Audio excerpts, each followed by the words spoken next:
Back to Sasi's kitchen. இன்றைக்கி நாங்கள் பார்க்க போகிறது கம்பு மாவில் எப்படி புட்டு செய்கிறதுன்னு பாருங்கள். இது வந்து அரிசி மாவு. அரிசியை வந்து நல்லா மொறுன்னு பொரிச்சு எடுத்துக்கோங்க. பொரி அரிசின்னு சொல்லுவாங்களா, அதோட சிறு பருப்பு போட்டு ரெண்டுத்தையும் பொரிச்சு எடுத்துருங்க. அந்த ஷார்ட் நான் எடுக்கல. பொரித்து மிக்சியில் போட்டு குறன்னு அரைச்சிட்டு இது ரெண்டுத்தையும் மிக்ஸ் பண்ணிக்கோங்க. இதோட ஒரு பிஞ்ச் ஆஃப் சால்ட் போட்டுட்டு நல்லா மிக்ஸ் பண்ணிக்கோங்க. மிக்ஸ் பண்ணிவிட்டு அதுக்கு தேவையான கொஞ்சம் தண்ணியை தெளித்து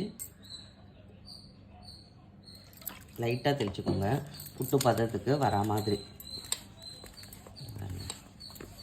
பாருங்கள், நல்லா உதிரி போல் ஆகிட்ட பிறகு ஏற்கனவே அதுக்கு முன்னாடி இது ரெடி பண்ணிகிட்டு இருக்கும் போதே நம்ம தண்ணியை காய்ச்சி கொதிக்க வச்சிட்டோன்னு வைங்க, சீக்கிரம் ஸ்டீம் ஆகிடும். இதை போட்டு ஸ்டீம் பண்ணி வைக்கிறோம்.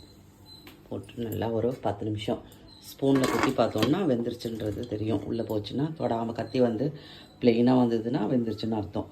தேவையான ஃப்ளேம் வச்சுட்டு அதுக்கப்புறம் பார்க்கலாம். இப்போ பாருங்கள், நல்லா எடுத்து ஆவி போட்டு எடுத்துகிட்டு அதில் நெய், பனவெல்லம், அதுக்கப்புறம் தேவையான நட்ஸ் எல்லாம் போட்டு மிக்ஸ் பண்ணி உங்கள் அன்பானவங்களுக்கு நீங்கள் சர்வ் பண்ணுங்கள். பிடிச்சிருந்தால் லைக் பண்ணுங்கள், ஷேர் பண்ணுங்கள், கமெண்ட் பண்ணுங்கள். எல்லோருக்கும் கொடுத்து இன்பமாக இருங்க. தேங்க்யூ ஃபார் வாட்சிங் this video. Thank you a lot.